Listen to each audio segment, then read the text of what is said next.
Smart motorized track, remote-controlled curtains, effortless light control. Now we will show you how to control the motor with Tuya Smart Life app. This is a motor with Tuya Wi-Fi function.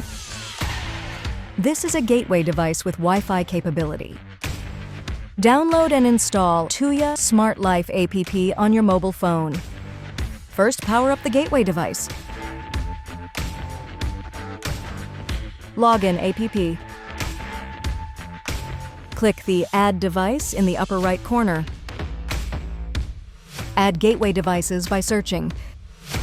Click the gateway icon, fill in the correct Wi-Fi information, and wait for the system to automatically add the gateway device.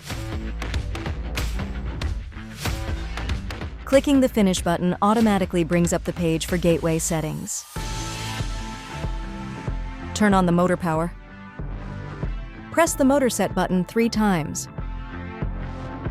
In the Zigbee list on the gateway page, click Add Device.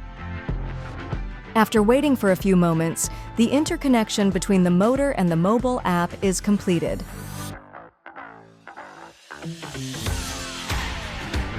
At this point, you can perform relevant operations on the motorized track through the app.